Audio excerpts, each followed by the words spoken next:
Hello, fermented folks. We have P. Jelly Clark. All Makatsu. We have Travis Baldry. Today we have a really special guest, Leopoldo Gout. Are you reeling it in and defending clowns? I am. Earth doesn't even exist in Battlestar Galactica. This show me heartburn. I was like, I loves it, I hates it. It's called All Fluff. Oh! If you didn't know how I actually feel about The Mandalorian, Don't worry, this is it right here.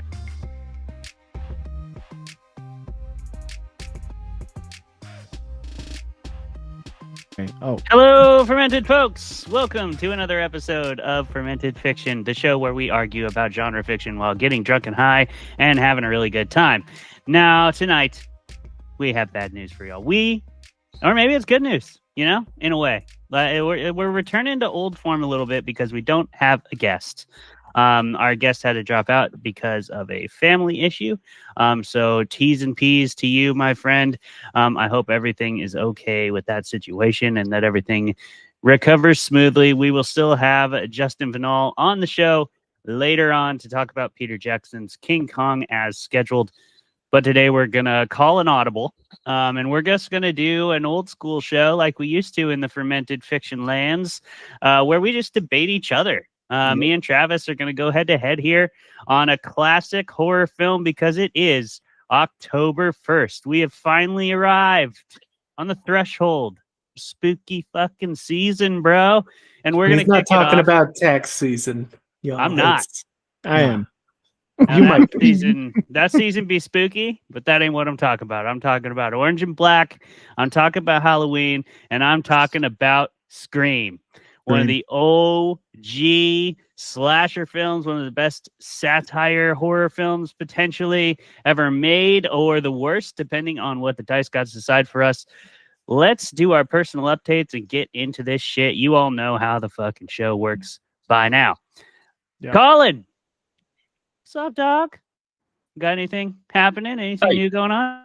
In Dadland? Dadland. News from Dadland.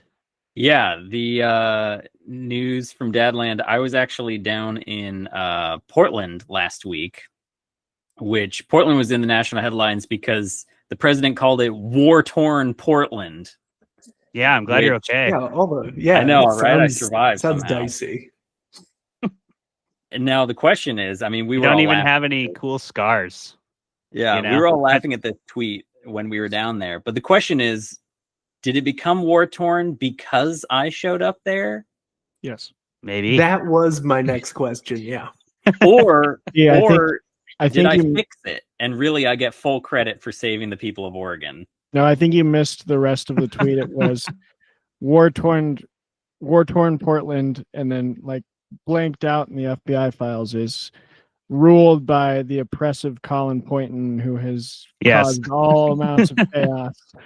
We are going after him personally. That's what it was.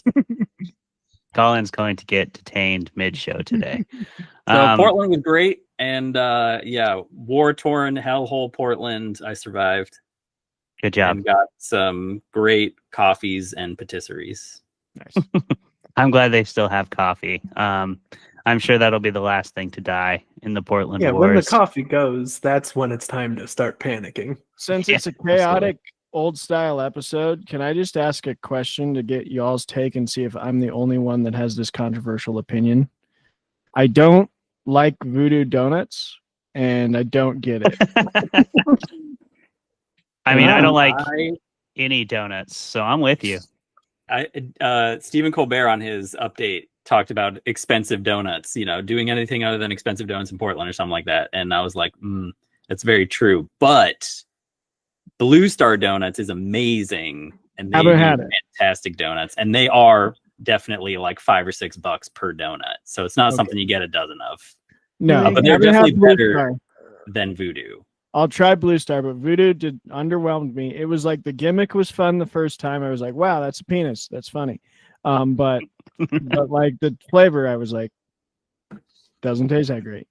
So I don't know. And hell yeah, Juice Man in the comments right now. Juice Man, coming soon to theaters. Mad Max Portland, The Coffee Road. Hell yes. Juice God man, bless. way to go, bud. Saoirse Way to Ronan. fucking bring the heat. No, not Saoirse Ronan. What's her name that plays Anya Taylor-Joy is gonna be all over that. Absolutely, There you dude. go. Bald Anya- Anya Taylor-Joy. Anya Is now the Taylor-Joy is time- gonna tear that shit up. Now is now the time for me to say I haven't heard of any of these donut places. It could be. You're not missing. I mean, I think- did. You should know about Voodoo Donuts. I'm a sucker I for should. Krispy Kremes, man. That's all you need in your life is Yeah. Krispy Kremes, double fried. That's- Mm. We don't. I will say, Colin, we don't have that action over there in Montana. I didn't hear about Voodoo Donuts until I moved out to Seattle, and then even then, I had to live there a while before I caught wind of this alleged best donut place of all time. I will say, Deanna, my wife, who loves donuts, also not getting the stamp of approval. She All right. also believes overrated. Oh, but also most importantly, Like in the an number one thing that everybody should know about Portland is that it has the greatest bookstore ever anywhere, which is called Powell's Books, which Powell's is an Books. entire city block downtown. Powell's Books. And if that there was actually during COVID, there was like an issue of like they thought they were going to go out of business, and we bought a bunch of like pint glasses that said Powell's on them, and stamps and buttons and stickers and stuff, and they made it through. And it would be hard for me to ever go back to Portland again if there was no Pals. That's what I'm trying to say. Yeah, I will. I am going to throw this out there too, though, just because it's a thing.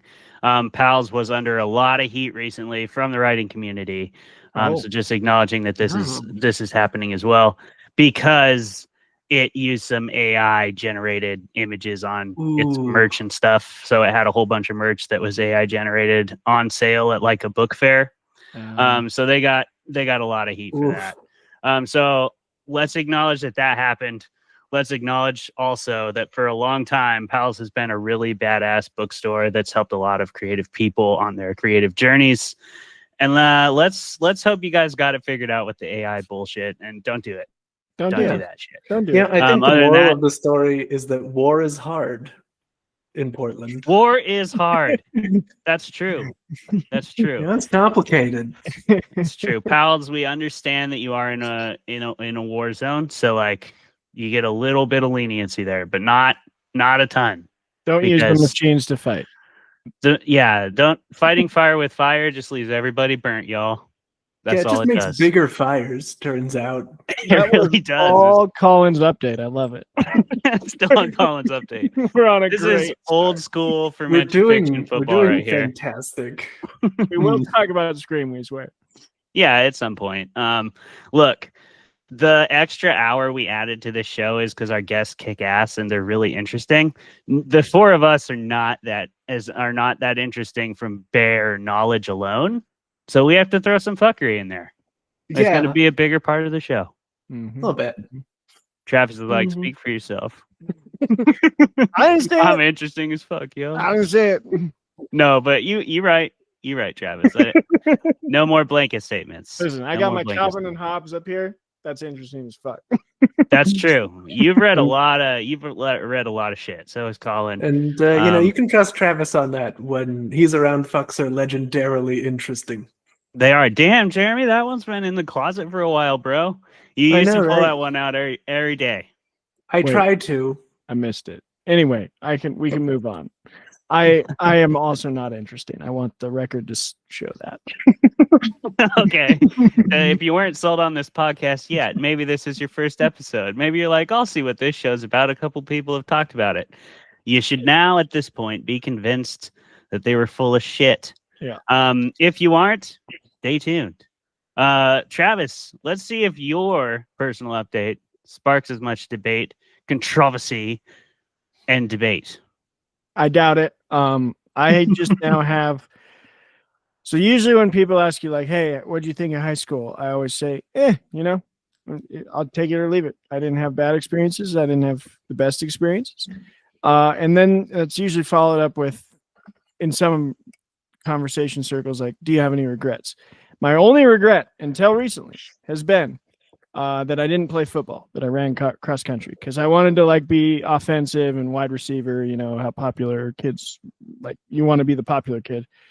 Now I realize I would have had a lot more fun being like a defensive person and maybe a safety and just Totally. running into people Yeah. for a living. Yeah. That would have been great. That's your deal. Defense I now rules. have a second regret. This is my update. Clayton and I wrestled since we were like 5 years old, all the way up to, I think I finally retired from college at like 22. And I never had a Greco-Roman teacher in all that time. I'm now teaching it because, you know, I have to for my MMA fighters. It's one of the best styles for cage fighting. And like learning it through YouTube and having good practice partners, like I wish I would have like begged Dad to learn Greco because it is freaking fun, dude. It is so fun. And such like a useful. I think like the more I'm learning about it, I think it would be the best style of wrestling to learn if you just want to learn how to like self-defense. Do you want to explain to probably most people what you mean when you say this word Greco? Yeah, so Yes, there's the common idiot, if you will. there's a lot of Jeremy. styles of wrestling Yes. in America. There's technically 4. There's collegiate, which is basically just the same as another one called folk style, which you'll watch if you watch like D1 college wrestling. That's what you're seeing is collegiate wrestling. Mhm. If you watch the Olympics, you're going to see 2 styles: freestyle and Greco-Roman, the 2 oldest styles, arguably the 2 oldest sports in history. There's debate about that, but possible. Some form of wrestling, Yeah, some form of for wrestling. sure. Freestyle, you can shoot for the legs. So you can attack the legs and you can take people down by like attacking their legs and their hips. Greco is all upper body throws. So it's just tossing dudes You can't touch legs at all. all day. You can't touch legs. You can do trips, but you can't touch All legs. tossing. All just tossing, momentum, throwing people around. There's usually like 4 ambulances leave the Greco-Roman tournaments because it's just brutal. It is. But yeah, Clayton and I didn't do it much because we didn't. I mean, I'm not insulting our coach. He was really good at freestyle and folk style, but we didn't really have anyone that taught us Greco. And so when we would go to those tournaments, we usually just get our asses kicked. I don't know. I'm speaking for myself. I don't know about you. No, you're speaking for both of us. Yeah. I just get thrown around like a rag doll and never learned it. And now teaching it, I'm like, I now have 2 regrets from high school. That I ran cross country, which was agony every single day. Don't know how people like that sport. Respect to them. I'm not trashing on it. It's just I would start every race and be like, I hate my life. This was the worst decision I've ever made. Yes. At the end of I this, hate your will life feel as well. So I terrible. wish I would have played football. And secondly, I wish I would have learned Greco-Roman wrestling as a teenager and been better at it now because it's so fun. That's it. That's my update. Dude, when I took my trip to Fargo, North Dakota to wrestle in the tri tournament, whatever, where you can win one in each style. I can't remember what it was called. Do you know what I'm talking about in Fargo? It's a huge tournament in Fargo every year. I'm just drawing a blank on the name. I trained for it for like all summer. Going to camps, going to a specific camp for it. And then drove there, which takes like, even from Montana, driving to Fargo, North Dakota takes a solid like 15 hours. Yeah. And it's not like an interesting 15 hours. It's like God. Great line. it is just plains for as far as the eye can see. Which you like could watch your there's dog run away for 3 whole days. you really could. Yeah, you pretty much could. And then you get there to this huge tournament and you've been training for it. I was out in the first day in every style but folk style. Greco-Roman, I was out in 2 rounds. I just got my ass tossed. Brutal, dude. All over the place. Because oh man. And we had such a good, we had Akmal Adilov. Do you remember him? Yep. I remember. He was from Uzbekistan on my college team. And he was a really good Greco wrestler. He would throw people all over the place. Yeah. It was terrifying to wrestle him. He was in my weight class. Nice. Anyway. Were you trying to say something there, Colin? And teaching it, I figured you were talking about Greco-Roman history, Greco-Roman I teach that too. I teach he that also too. teaches that. They Greek don't and allow Latin. me. They don't allow me to throw my students though. So I would say that's for the Mm. best. Yeah. All right. Nice. These updates are killing it. We're almost 30 minutes into the show already. We're doing great. Hope you guys are having Okay. fun out there. We all know Jeremy, Juice Man is. Hey. what you got? Hi. What's going on in your life, pal?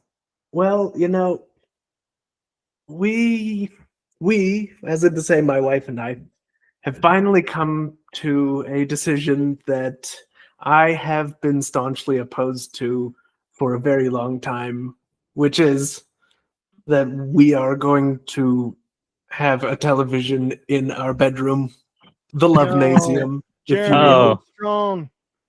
Don't do it, Mostly Jeremy. because of our dog. Mm. Mostly Uh-huh. because, well, Doesn't she doesn't has a matter lot why, of big brother. feelings, that she has to share loudly while the TV is happening. So, Yes. it's just gonna happen. You're all gonna have to accept this.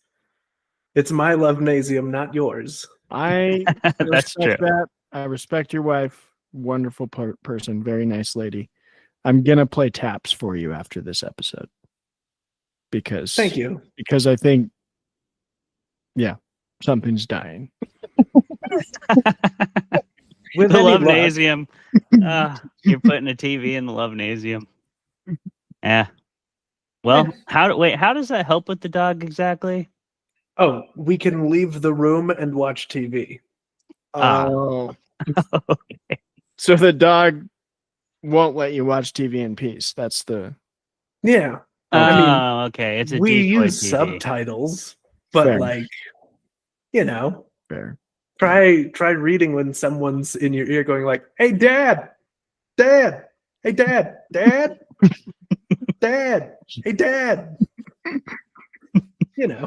So Is just there another way to read? My wife does that for me all the time. your life is just Very thoughtful of her. the life of a kindergarten teacher right now. Yeah. Mr. Hudson. Hey, Mr. Hudson. Mr. Hudson. Mm. Yeah.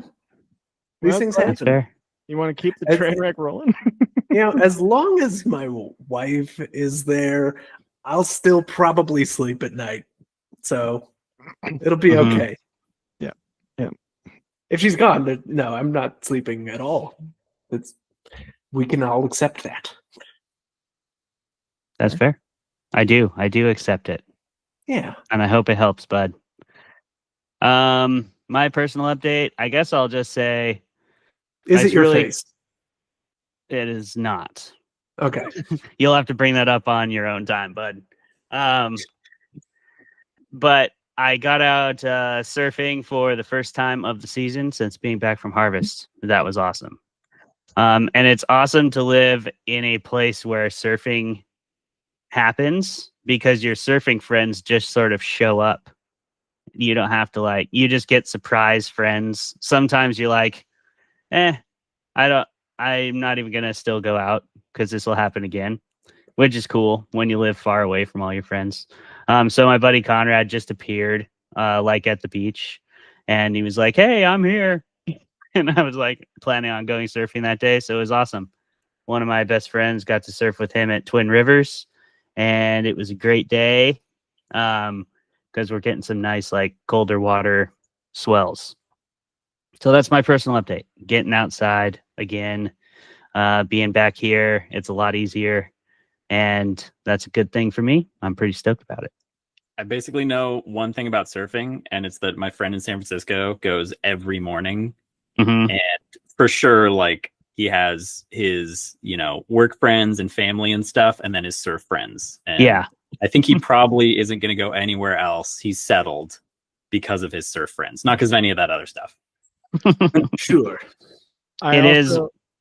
Once you start, if you get into a sport like that that's connected to specific area, I think it does make it so enticing to just live right next to it, and it's hard to leave once you get that kind of place. It's got to be there's no better way to start your day than surfing, though. You're literally floating on the ocean, and then the sun's rising, which is the best place to be when sun is rising. Potentially the worst place too if it's a storm, but just don't surf on those days. Yeah. What's up, Trav? I just want to say I've never hopped on the chat before, and I decided to try it out. And Juice Man asked me a question that I want to He answer, did. and I Oh want to yeah, let's direct go, him. Juice Man. We can't expound on it too much because I'll get really heated and I'll go off on a tangent. But to his question, is Greco-Roman wrestling better for street fighting than BJJ? Resoundingly yes, and I have data. But if you want, if you want to hear about that, we're gonna open our Patreon in a couple months, and that is the type of question that I will 100% be very happy to nerd out about. So, Oh yeah, all right. I would jump in on that. We could Yeah. both write that article. Greco-Roman wrestling is definitely better for cage fighting and street fighting than BJJ. BJJ is really good for it. I'm not saying it's not, but Greco's a little better. I will push back on cage fighting, but I agree on street fighting. I won't. John Jones, Randy Couture, No, we're not going to do it right George now. St. Pierre. I'm just Yeah, saying when we We write got to that get to Patreon not article- doing it right Patreon now. for Let's you to not- nerd out. not this show. Travis. Not Save this it show. for Patreon. Come to the Patreon. Yep. It's Scream time, baby. That's where the extra We're getting nerdy shit into happens. Scream. Scream. That's what the people are here to see. Yeah. Okay. If you don't know what Scream is, I don't know what you've been doing, but it's Yeah. sort of a satirical slasher from back in the day, just on the tail of the slasher era, 1996, and definitely very much a love letter as well as a scathing review of the whole slasher genre in a movie. You should definitely go check it out, or maybe not. We'll see what the dice gods decide. Travis, are you ready to roll? I am, and I've been waiting for a time when we didn't have a guest to say there's only one dice god. Let's see if he's on my side. Wow. Okay. I got a 2. So he's not? No, he's not. No. And by he, I mean they. All right. He. Oh. We I offended him. you did. You did. I guess You there's did, two dice gods. Hey. No, I he's mean, not. They're non-binary, is what it is. Oh, whoa. I mean, that is definitely something you could say. 100%. Let's debate Scream instead of true. saying any of that. Yes. But I lost. Porque no los dos. You did. Majorly. I won. I got a 15. I got a 2. So who's counting us? Jeremy, you got the timer? As it should be. I always got the timer, man. Yeah, I got you guys. Already, or like you're getting it right now? Oh yeah, no, I have it. I have it forever. He's got it. Travis. Jeremy's on it. Which is Yeah, nice. I'm all the way on it. And you guys better get ready because we're going to have a good, old-fashioned, very few rules, very No few rules. holds barred. This is brother. There's no. Yeah, this is Brothers, which means below the belt is expected. And honestly, people won't think you're trying very hard if you don't. So, yeah. Greco-Roman. Yeah. Well, then you can't go below the belt. Yeah, don't go below the belt. Unless What it's are a you trip. doing? Yeah, We'll see. It's Greco. yeah, This we'll is see. Greco. We'll see. Let's do some tripping. Let's do stabbing, maybe some stabbing. Sure. So- Like linguistically. Oh, so I hate Scream. Yes. Yeah, you You hate do. it. You think it sucks butt, and do. you Counter think thought. everyone involved should be in jail or something. I don't know. But we're gonna start that in 3, 2, 1, go. I mean, I already said it. This movie is at once a love letter and a scathing review of the slasher genre. And to me, that's exactly what makes it as charming of a movie as it is, while it still manages to maintain the requisite horror elements to make it a genuine horror film. They do a really good job of cultivating spooky vibes. I mean, that scene at the beginning with Drew Barrymore is classic. There's someone in the house slasher horror. And honestly, they did a good job with it. Like it was just as scary as any of the ones taking themselves more seriously ever was. And yet it still manages to really deftly and like cleverly get humor infused into it in like a way that is really just drawn from like humanizing the killer and not building him up to be this monolithic supernatural force. He's just a dude. And like when he's running through the kitchen, it's such, well, two dudes, but like, you know, Ghostface is a dude. And like when he's running in the kitchen and he's just like actually in like fake Skyrim stealth mode, it's like, yeah, that's what it would actually look like. And it's just a nice subtle comedy that's seamlessly like interwoven in. It's just a part of the movie itself. And they do that on lots of different levels. The satire isn't like as heavy-handed as a lot of other satires. It reminds me a lot of Cabin in the Woods in that way, and the way it strikes that balance. But I'll just ramble more about it later after you try to say anything bad about this fantastic film, Travis. Good luck. Thank you, Clayton, for that intro. Yeah, it's not that hard because it's a Wes Craven show. So, and people are going to be coming at me for that. But Wes Craven has one big glaring problem in all of his projects, in my humble opinion. He doesn't know how to end anything. The ending of this movie and the ending of all his movies is convoluted and lengthened to oblivion. It needed to stop going. The party is already dragging. Like, we're already at an hour and 15 long minutes that we've felt very heavily on our conscience. And we're like, okay, finally we're at this party.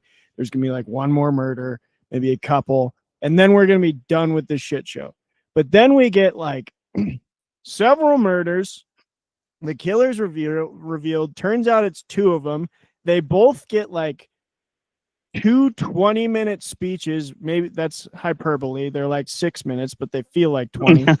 Two feel like 20-minute speeches about their plan. They both stab each other. Several people shoot each other. There's like a couple fake out deaths. We get like body on body, and then there's a lot of weird just monologues that keep happening, and it ends with a like 7th fake out death of the villain, and they shoot him. So that's like my biggest problem with this film, and I think it's a culmination of all the problems with this film. It's bloated. Okay, Scream is a bloated movie. It has too many things going on, too many characters. 2 killers is too many killers. And all of the things culminate in this ending that is just hectic and convoluted as hell. And I'm checking my watch the whole time because I'm like, okay, we get it. You didn't that's such bullshit. You didn't like that this girl's mom like got your dad kind of killed or arrested or killed, I think, and there's no divorced. That's what it was. See, I don't even remember. And you were upset about that, and you got your friend on board, and your friend's just kind of a psychopath, but he's also Shaggy from Scooby-Doo, and I don't know what's going on. And too much stabbing, too much fake blood, and please just let these people all die, and I'll be much happier. He did. I will say that I love Matthew Lillard.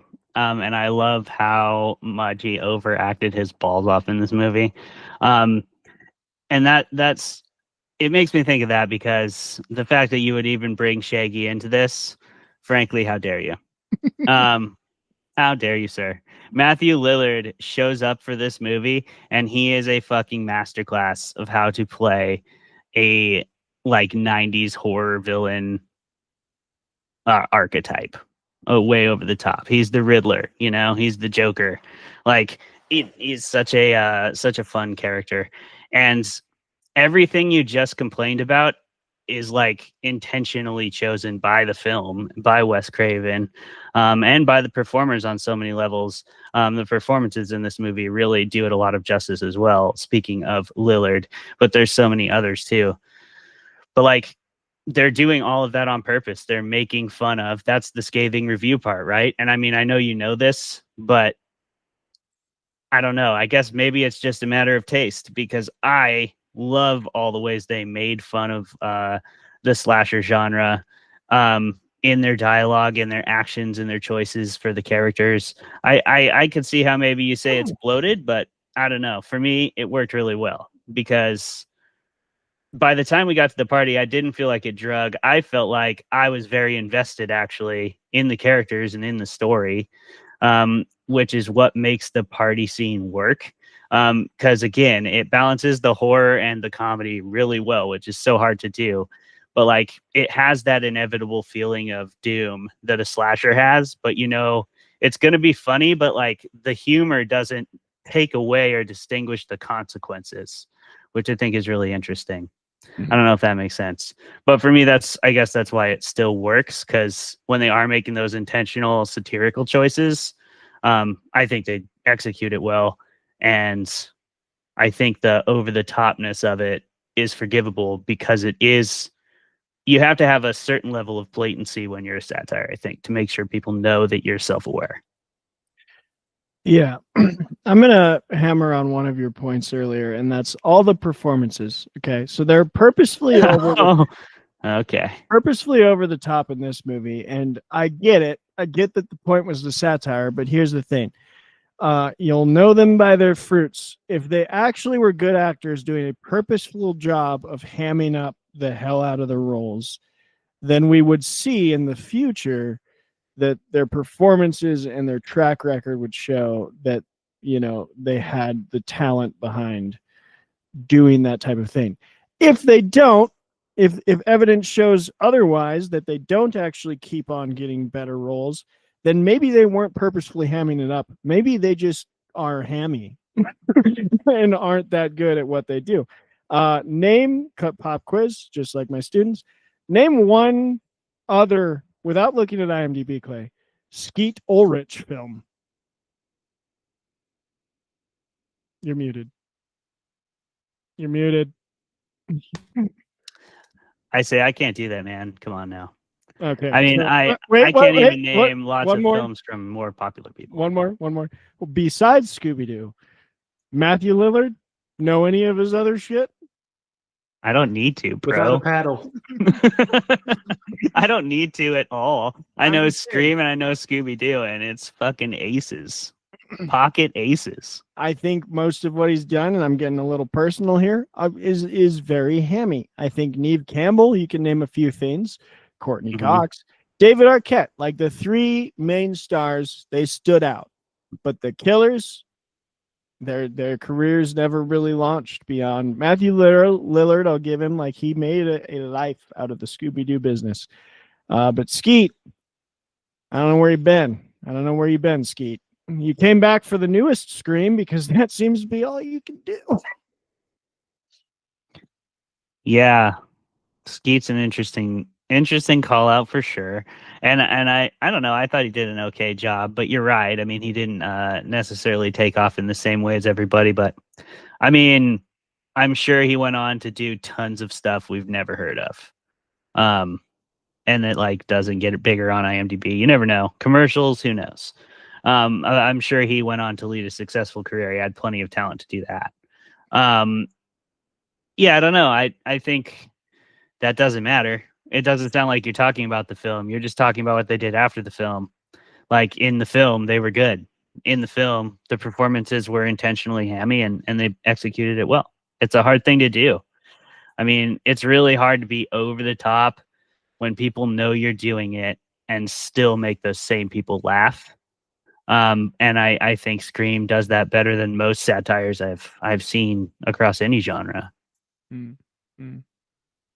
I don't know. I don't think they were subtly over the top. I think they were detrimentally over the top. I think it doesn't act well for the movie. It doesn't play well. And I think my only point I was trying to make is we would see more evidence that they're. I'm done. Shut up. Drink of the week. Drink of the week. Yeah, we're having drinks about it. Hey. Hell yeah. Hey, Colin, you're back. Colin's back. Also, Colin, I'm very I never interested. left. Your shirt says Diddly Squat Farm. It does. Yeah. I love that. Beautiful. Is that a farm in Portland? Speed and power. It looks like it. It's a farm in England. All right. Oh, okay. So Good battle. Oh, I want to add that I have mushrooms again with my dinner. Just very important that I have that every time now. Take that, That's Philip. good. Take that, Philip. Yeah, we don't just do that for your Get episode. 'em. We are endorsing mushrooms all the time, bro.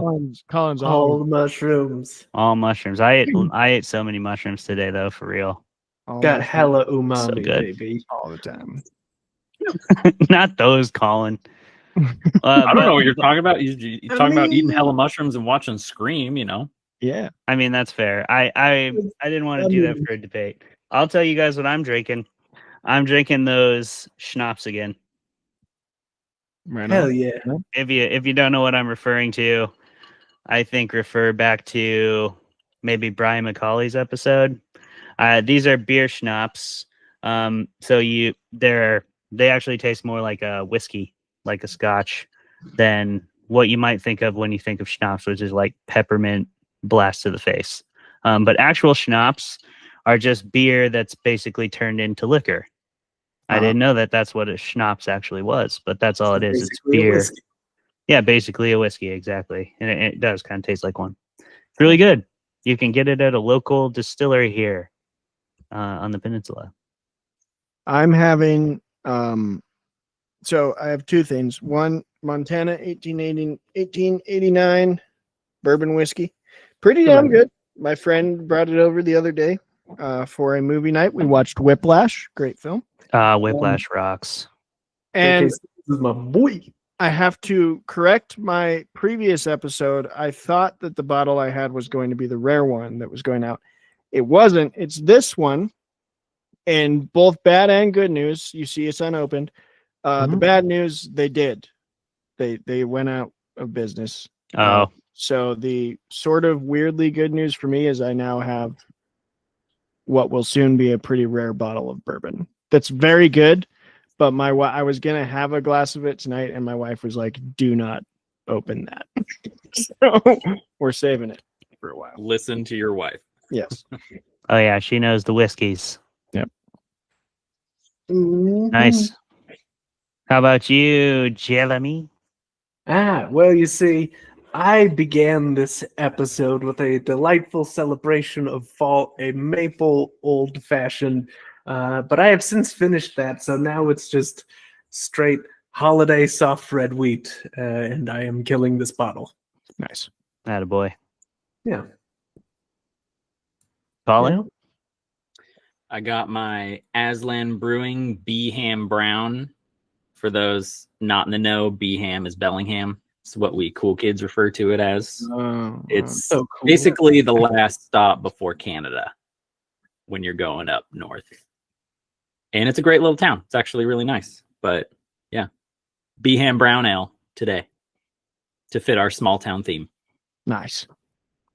In Montana, Bellingham would be called a city for sure. It would. But yeah, it's small out here. It's a really awesome little city though.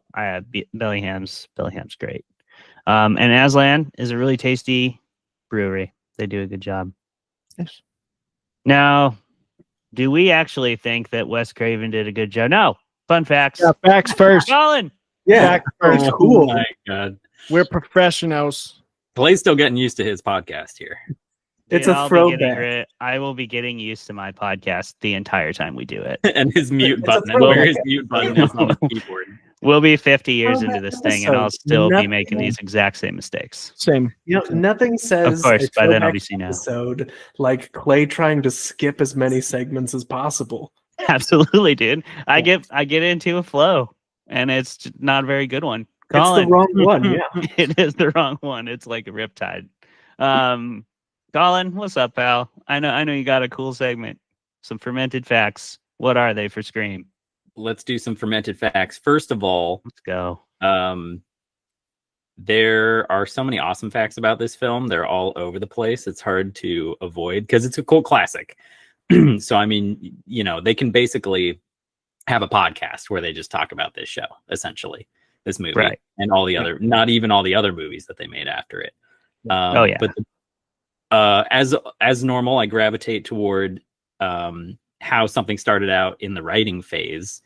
And so this film came out in 1996, and Kevin Williamson wrote the screenplay inspired by watching a serial killer, Danny Harold Rolling documentary and then there was a window open in his house, and he was confident that it was not open when he started that documentary, and then he just never slept and was terrified all night and wrote the script.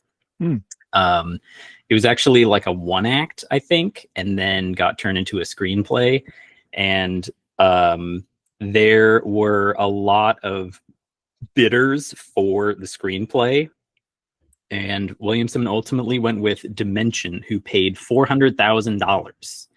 And apparently that was one of the lower offers, simply because he liked the increased chance of the film being made after that offer. Can I mildly interrupt, just because this is so pertinent to the only fact I was going to share? It's that, like, I just now looked at Kevin Williamson's, like, at the start of this show, I looked at his writing credits, and, like, sometimes writers get, like, one gold nugget, and then everything else is, like, middling. He's got some good shit. Like, he made, whatever you think of it, popular-wise, Dawson's Creek hit hard. The Faculty, which I think is one of the most underrated late 90s horror movies I've ever seen. Classic. And then I will fully admit on this show, The Vampire Diaries had me for like 7 seasons. And like, is it dumb and soapy? 100%, but I was in. So like, Williamson, well done. And the man knows how to seduce you. Going along with that, I mean, this film is basically, you know, who they wanted is who they got. So Drew Barrymore signed on really early. Wes Craven, it was a back and forth to get him. Wes Craven directed The Hills Have Eyes in 1977. And what else did he do? I'm blanking on it. He did Nightmare on Elm Street as well, which there are tons of references to in this movie. Yeah. Which is one of the reasons he kind of didn't want to do it, and also wanted to get out of slasher stuff, and also wasn't sure about the comedy in it. But it all stuck. Drew Barrymore actually was supposed to play the lead. But then she was stoked at the idea that the main character would get killed like immediately. And she basically was like, the balls on this script, that's who I want to play. So that's who she got to play. That's awesome. She did a great job. There's actually the voice of Ghostface, Roger Jackson, did Powerpuff Girls and quite a few other nice, awesome audio work gigs over the years. He was on set, but they like didn't want him to meet anyone or anyone to meet him.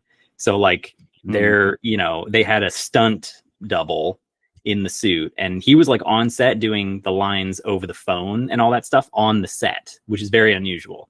But I feel like that kind of contributed to the believability of the film to me as well. It does, like, it seems obvious once you think about it. But yeah, he was on the set in a tent talking on the phone, and they did all that. Like, those were, I read that the audio was actually taken from that specifically. Nice. They didn't like record it and loop it or anything like that. Sick. That's cool. They also randomly found the mask somewhere. They were trying to figure out a mask, found one when location scouting, and then lost it and had to like remake it. I love that. It was like a one-off. That is the story of like every iconic horror movie mask. Like the Michael Myers mask is just it's a Captain Kirk mask spray painted white. Like that's what the Michael Myers original like Halloween Michael Myers mask was they were just found like a Captain Kirk Halloween mask and like spray painted it white or something like that. I think it's Captain Kirk, but yeah, most of those stories are like, yeah, we just found something. Like now it's like the ghost face mask. That's hilarious. And maybe one of the last facts is just that where was it? I had one more. Does anybody have another one? I mean, there's so many. If I am remembering this correctly, the working title for this film, or one of the original titles for this film, was just Scary Movie. And that was one of the main inspirations for the Scary Movie franchise, which is basically this film, but if you were huffing glue the whole time. You could you could make a drinking game out of all the little Easter eggs this movie has. Like one of my favorites I've found was at the beginning of the movie, Casey's parents, Drew Barrymore's characters, parents, her father says, "Go to the Mackenzies," and that's pulled straight from Halloween. That's Right. exactly the place where Jamie Lee tells the little kids to go. You can see, like, everyone knows this one, but the actor that plays Nightmare on Elm Street, Freddy Krueger, is the janitor, and he's like in the Oh, yeah. sweater. He's Yeah, in the he's sweater just in the dressed background. as Freddy Krueger mopping the floor. One of the cool ones, Henry Winkler, that plays the principal, when he opens his closet, Fonzie's jacket is in there from Happy Days. Nice. It's really cool because he played Fonzie. So there's just like a ton of those really cool little Easter eggs where if you're like a diehard movie fan, I feel like this is a movie made for movie fans. Yes. A lot Yeah. of There were two more than I remembered. One, the famous painting, the Scream, the Impressionist painting, inspired the color palette for the film franchise. So like reds, oranges, yellows streaked together. And this is crazy. So Matthew Lillard was cast by fluke. Lillard was in the film by accident. His girlfriend was going to an audition for something else, and Lillard was spotted by a casting director and approached to audition. However, he auditioned for the part of Billy, but was told, "You're not the right guy to make out with Nev Campbell the entire time. Why don't you come back for his best friend part?" Ironically, Lillard and Campbell were a couple for 2 years after they met on the set of Scream. That's hilarious. That's awesome. Yeah. He told that producer, "F you." Hmm. Oh, that's fantastic. Those are your fermented facts. All right. Wait, does anyone have any more before I talk about the last Money. fact? Fun fact, just for me. Confession. This was my first time watching Scream. Today. No, I'm so ready to hear your actual opinion. Indeed. That's fantastic. Okay, Scream was a smashing success. Smashing. It was Smashing. $24 million budget, which is pretty low, pretty middling for the 90s. Not too bad of a budget, but it made 5.8 times its production budget. It got a worldwide box office of 138 million. And I love the fun fact that this is back in the time when you can still calculate home market performance with DVD sales. So it had $2 million extra on top of that 138 million. So with DVD sales alone, which is pretty Travis, impressive. you know that most of those were on VHS. Yeah. Yep. Mm-hmm. And at least one of them was me. Definitely owned There you it. go.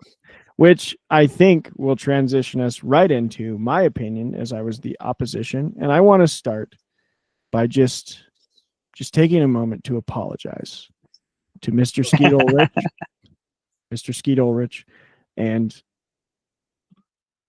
Yeah, you can't come for your boy Skeet. because Love you, Skeet. love you, Skeet, and I love you, Matthew. I love Matthew Lillard. I had to attack something, and they were low-hanging fruit there.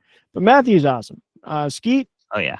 did have, his career wasn't as, I would say, as many hits as Matthew's, but I think he did great in this movie.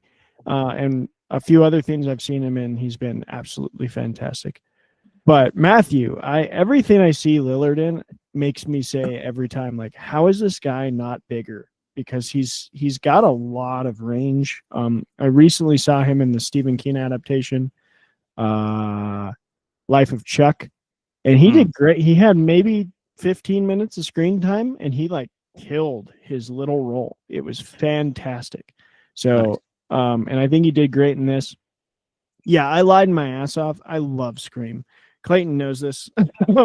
The only thing that disappoints me about this episode is that we can't talk about Scream 2, even though I'm going to talk about it anyway, because not only did Wes Craven make one of the best parody horror films of all time, he followed it up with arguably the greatest horror sequel of all time, because not only is it better, It is like funnier. It is a parody of sequels themselves, and it pulls off the trickery of literally having a self-referential movie within a movie that's making fun of the first movie, Stab.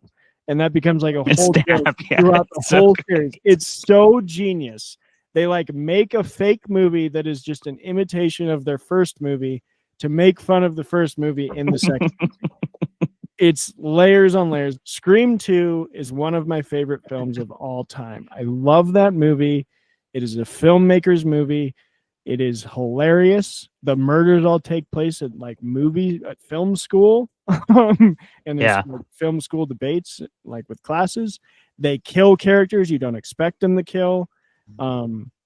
Yeah, Scream, the first two movies are banners. I was disappointed in the third. A couple of the newer sequels have been okay, but the first two sit at the zeitgeist of horror as like, holy crap, you got it. Like this can never be imitated again. Wes Craven, he found a moment, and I think all the performances lined up. The killer is iconic. I 100% agree with Clayton. Like it's so, Ghostface is both terrifying and just hilarious that like, he's gonna kill the people, so you're actually kind of terrified when he comes, but you also know within that is going to be this like clumsiness of just a dude like falling down the stairs, not really knowing exactly what he's going to do with his like knife, getting hit by random objects, which Scary Movie makes fun of very heavily. But you still know that like he's an actual threat. And I think this has a line that will forever stick in my head, and that's Matthew Lillard at the end of the movie. They call the parents, and he's like, "Did you really call my mom and dad?" And they're like, "Yeah." I don't remember the rest of the line, but his response is like just glued in here of, "They're gonna be so bad." It was so good. So good. I don't think the ending is convoluted. I think it's exactly what Clayton said. It's a reference to how convoluted a lot of horror movies get because they don't know when to just have it be done. And it definitely made fun of that with the multiple monologues and the fake out deaths. And like it's pointing its finger at itself at the same time as being kind of genuinely scary. Yeah. And Wes Craven pulled it off. So I'm a big Scream fan. If you haven't seen it, go watch it. And if you haven't seen the sequel, Scream 2, 100% go watch Scream 2. And then maybe just stop, because that's where it peaked. Yeah. That's what I'm going to do. I started watching Scream 2 today, but I didn't have time to finish it because I didn't know if I'd even I don't like slashers. But I've heard you talk about Scream a lot. So I was like, and I did love it. I was not lying. But I started Scream 2 and I was like, this is actually pretty funny. I'm going to stop. Wait until I can actually sit down and watch it. Colin, I see your hand and then I'll go. I wanted to add, because Travis brought up that Matthew Lillard he was the main character in 13 Ghosts, which is what I remembered him from that I couldn't place. And he's also been the voice of Shaggy for forever, for like 20 years of Scooby movies. Oh, he was awesome. Until they replaced him with Will Forte. We don't talk about that. I mean, he's in the animated ones. Yep. Yep. And Scooby-Doo, The Sword and the Scooby-Doo and Crypto 2. He's in so many Scooby-Doos. And Crypto. Hell yeah. Let's go. Real quick, Jeff C. Carter asked a while back if Scream was anyone's first slasher. Unfortunately, no. It would have been great first slasher, but Clayton is responsible for introducing me to my first slasher, and it was a great slasher, and that's The Strangers. That was the first slasher I ever watched. But Clay, what did you think of Scream? Scream was awesome. I pretty much just got to say what I thought. I could have shit on similar things, but I don't know. Like, what's so awesome about Scream is that Scary Movie exists. So it's like anything you're gonna make fun of with Scream, Scary Movie is just a movie that's like a little lazier and is just making fun of. The So like, first thing that I was gonna say when you brought up this movie is I was like, I'm gonna bring up how Scary Movie wouldn't be possible without this and all these other no, parodies. definitely not. So that's They're definitely a parodying- point against this film franchise. Yeah, Save it, Jeremy. Let Clay finish. yeah, but it shows how good of an example Scream is in terms of balancing that comedy with like something you can actually sort of believe. Like that fight scene, the garage scene is perfect because it's like all of it they push it to a line where it's just enough that it's like, would that work? But it's like definitely not in most of those scenarios. Like there's no way that garage door goes up. There's no way no it's going way. up with anywhere near enough force or speed to crush someone's skull. And there's no way that you can clothesline and just house like a 6 foot tall dude with the top door of a fridge, like a freezer, right? That's none of those things happen that way. I don't know. But Maybe that high school girl was built like a linebacker. she You don't know. wasn't. That's not how linebackers are built. Not Maybe on she's teams got that really win football games. dense muscle mass. You don't even know. She Just only bam. like throws open the top door of the freezer too. She doesn't like put her shoulder into it. She just like opens it and it just like clotheslines him and lays him out. It's so awesome because it's like, yeah, that's how over the top it gets in these movies. And it's basically that unrealistic, but they try to like take it seriously. So you as the audience try to take it seriously too. Scream does like the same thing, but without asking you to believe the lie it's telling you. It's like it acknowledges it's a lie, and it's a lot of fun.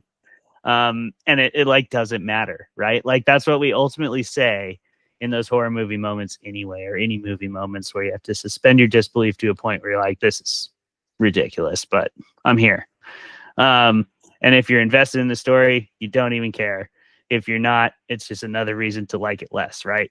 But Scream like does such a good job of it doesn't matter. Like I'm still gonna kill her, so she's dead. And then he just kind of like nopes out of there, which is so funny. Like the acting in that scene is so good. I love Ghostface as a character. Like, was it the stuntman the whole time? Because if it was, that guy killed it as like a physical comedic actor. Ghostface is so funny when he's moving around. They actually had different people in the suit, like as a joke, basically. Like they would put different people in the suit and not know. But the majority of it was the stuntman. That's awesome. Like I love the like that was a huge part of the appeal of the movie to me, because that's like the one joke I liked in Scary Movie was like, well, there's a few that are funny, right? Like, but they're like one-liners. It's whatever. But the one that I think is a really funny joke is when she looks out the window and she sees Ghostface, and then she looks up and then she looks back out. And when she looks up, you actually see him outside, like run away to a tree to hide. And this movie does that too. But that was like the best thing they took out of it in Scary Movie. But I love him just coming in the kitchen and he just looks like such a normal person, like kind of in fake stealth mode. So funny. And then the killing scene with Drew Barrymore is fantastic because he's just like super clumsy and like making a mess and like having an actually really hard time killing her, but then they also like make us believe that he would have been able to like get a rope from somewhere, tie that noose and hang her up and actually finally kill her, all in the time that like the parents came outside. And it's funny because it worked on me, right? Like I didn't care. That was like unrealistic. I was like, perfect, that's what this needed. Like so I just think this movie executes all of that stuff really, really well. If any of you have been able to keep track of what that stuff in fact was, wouldn't blame you if you didn't. I love this movie. It was great. Jeremy, I gotta know, you hate Scary Movie? Scary Movie? I mean, I guess it's just one of those, okay, this is also here. And then, Yeah. and then with every subsequent iteration, it's just like, okay, please stop hurting us. I don't know. I think as trashy parodies go, the Scary Movie franchise is actually one of the best. Like, The Scary Movies 1 and 3 Yeah, for sure. yeah, exclusively. yeah. That's fine. Yeah. Like I'm not they, even gonna look it up, but isn't there some scene where like he's talking to her on the phone and then she's so dumb about it that the killer Ghostface has to like explain again something to her and she still doesn't get it? I think so. I vaguely Almost remember certainly, that yeah. scary movie. That's in Which there. I just constantly think of in horror movies now. Like, I how do- doesn't he have to explain to her to go out the right door so that Yeah. this scene can happen and stuff? Yeah.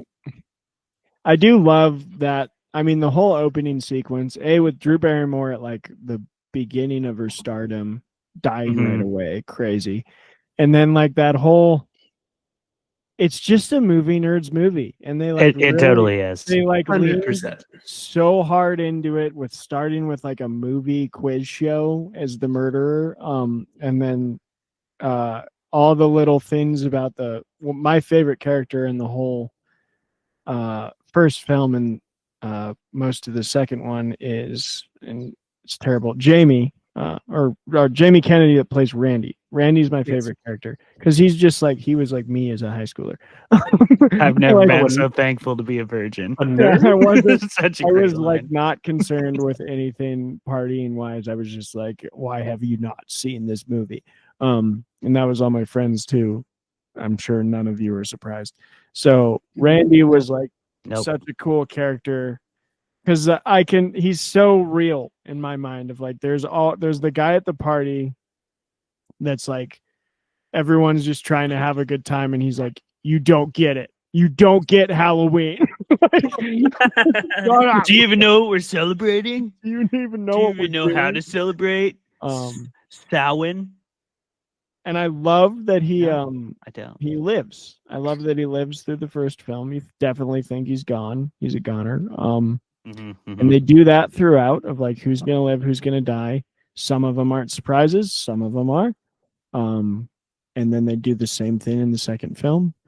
But yeah, I could go on and on about this, but Jeremy and Colin, do you have any other kind of opinions before I get to more directed questions? I would actually, that would like to be my first question. Just what do you guys think of Scream in general?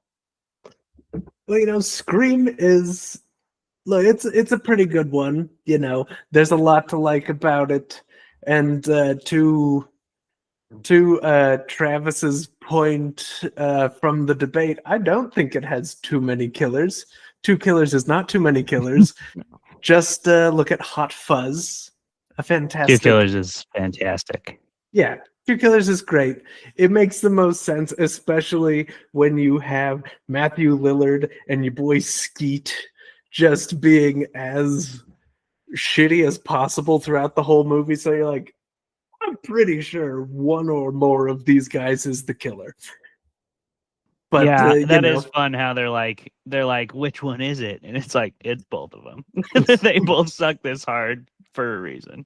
I know. It's so good. The references, although my favorite part, I didn't even realize it was my favorite part until rewatching it yesterday, is where Henry Winkler, as the principal, is talking to those 2 guys in his office. And he's just waving those scissors around. It's like just the whole time. Like, oh, okay, so that's the sound effects guys had a lot of fun with this, with him just waving around scissors like a psychopath, and Henry Winkler obviously had fun being the principal who maybe did too much cocaine. So, for sure. If Henry Winkler's playing him, that's what he was doing. I mean, come on, but then we get to the end, and there's the question in my mind of like, I'm pretty sure a garage door, like I'm like 98% sure that no commercially available garage door can do that. Definitely. And also, why are you putting a cat door in the garage door? Oh, I've Put it seen on the that. wall, you psychopath. What the hell? I've seen the cat door in the garage door. Yeah, my point is to them too. Then put it in the wall. I you include them in Psychopaths. Yeah, that's what I'm doing. I'm saying that, and then also, I did get a little irritated at the end with Skeet and Matthew Lillard, because maybe you do the killing and then stab each other, Mm. and then No. maybe Yes, you don't that's get so the funny, shit though. kicked out of you. It's very funny, Yeah. actually. Yeah. Just keeps stabbing Matthew But- Lillard. And like, oh my god, But at the same bro, time, stop. at the same time, like every corner you turn where you might have like a contention against this movie's plot is either like intentional spoof or just like they're high schoolers. I know. Like, Yeah. yeah, Which gives they them free reign to be the worst people Just and to- also the dumbest just to be people dumb. Like there high school- are. Any high school serial killer would probably suck at being a serial killer. Like that's just Yeah, that'd reality. be so Yeah. bad. They need the teamwork to make this happen. Well, and that's I love Lillard's role there is so funny. Like Hmm. when he's starting to fade, and the way they both react the first time they get stabbed is perfect. It's like, Mhm. ow, Ow, that hurts so Oh, that- bad. Tings.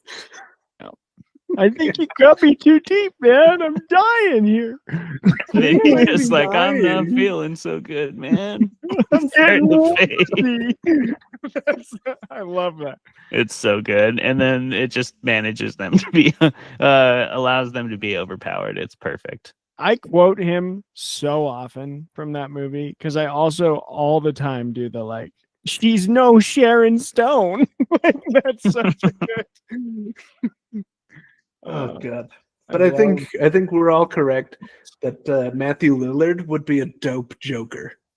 yes, That'd be interesting a very like a good if they lean into the comic. lean into the comic, the kind Yeah. of over the top funniness of him. I would love that. I could see it being similar to Alan Tudyk and Harley Quinn, that kind of Joker.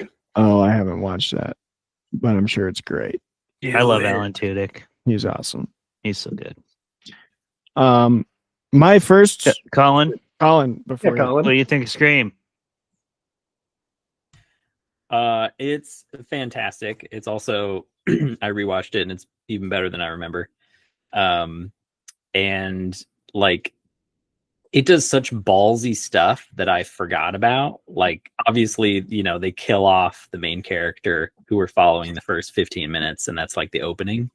But then they also, I feel like it's an incredible sort of example of gaslighting, because we jump to like a year later and she encounters the guy who she's pretty sure killed her mother, and he did, spoiler. Mhm. And then like he gets back together with her and they're romantically involved again a year after, and he's been accused, but he manages to convince her he had nothing to do with it and all this stuff. And it's just like an incredible example of gaslighting that like hit me so well. And like she is roasted by her classmates repeatedly. It's this constant re-trauma for her, Yeah. for like no reason. And it's like, this is actually an incredible like reminder of some of those other shows that have, like, you know, what was it like, other shows have come out recently on Netflix and stuff, you know, about like suicide and high school drama and anxiety and stuff. And like this film had it all. This film is all about high schools being horrible to one another and small towns spreading rumors with one another. And her mom slept around and people haven't forgotten that and keep bringing it up even though she's dead. And it's just like, there's a lot going on in this film that's really frightening. And so just being like a woman alone in a house and dealing with this multiple times, and the like anxiety of phones, and who's on the other end of the phone. I remember back in high school, I was panicked to pick up my phone after some guy got a hold of it that was a bully, and I never knew if he was going to call me again and pretend to be someone else. And that's like it's all a like perfect 1996 example. Yeah. And like it deals with some serious matters, like you're talking about, while also keeping it light enough. Then, but also because I think your point about the recent Netflix shows and stuff, like there's such a fine line to walk with those type of high school dramas where you don't want to. It's like the same line. I'm going to make the comparison between Wolf of Wall Street, which I think is Martin Scorsese's biggest miss in a way, because it's like trying to be this profound movie that like criticizes Jordan Belfort, but whether or not he thinks that it did that, like look at society, it didn't. Jordan Belfort became a hero because of that movie. He did not walk the line fine enough. And I think the same thing happens with these Netflix shows of like 13 Reasons Why, where they actually hurt. Yeah, the that's the one psyche. that I was thinking of. Like the high schoolers who watch them actually are like, oh, this like suicide thing seems like dramatic and like big, and I want to do that. And like that's terrible. But Scream has those same themes, but never once do I think the bully characters are right. Like I'm watching the movie and like the plot is very clear, and we're so sympathetic with the main character that we're never like, yeah, these characters that are like telling her to like end her life, or they're wrong. We know that, and she's not crazy. So like we have a good enough view of her that the movie lets us walk that fine line of like, this is real high school life. Also, there's a really clear winner here, and that's the person who's right and like actually being tormented, and don't fall to the like the trap of being bullied in the way that some are. I hope that made sense, but like I'm pretty much just saying I hate 13 Reasons Why.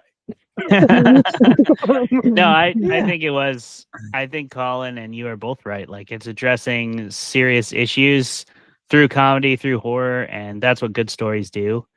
But it's a good commentary on the way women were treated in general, right? I mean, you hear all kinds of stories where if someone was a prostitute or from a marginalized community, it's pretty common for it to just get sort of forgotten about, not get mainstream news coverage and all kinds of stuff like that. And that's like how her mother is treated just because she was promiscuous, right? It's seen as this like reason she deserves to fucking die for people. And it's super fucked up. And I think it's a commentary on the sex equals death rule in general. And something that Wes Craven was calling out a bit with this movie. I think they did a good job of doing it too, especially for the time period. Yeah. And the reporters as well. The reporters are like another example of. Oh yeah. She just straight up milking a cash cow off her mother's death, and then also super spiteful. Her book. That's what I mean. Her book, yeah. And I know, Jeremy, I know you're jumping in, but like at the same time, but not like, yet. Not yet. The fact that in Scream 2, this is the genius of Scream 2. Like they subtly start to change the reporter character Courtney Cox into a hero, and then Scream 2, she like fully takes that role. And like, I think that was so genius. You turn her from this like vile, like I will do anything for book sales and money, and you like slowly throughout the first movie start to change her into an actual protagonist, and then in the second movie she's like second lead, and like you fully sympathize with her. So well, and it's cool because it's like a true reporter's arc too, because she starts off just hunting for money, and then she's like hunting maybe seducing a cop just to find a murderer. Maybe. I think she genuinely liked old Dewey. I think her and she Dewey got might have had there. a little they spark. get married. That's real love. I think it was just love, Jeremy, and I think maybe we mistook it. I think it got to love. It for sure didn't start as love. Well, that's her entire arc with reporting too, because she goes in there hunting for money, but she comes out learning that maybe there's something worth fighting for. Exactly. But speaking of the reporters and everything, this is something that bugged me rewatching the movie, is that this random other guy, Cotton Weary, is just on death row. Liev Schreiber.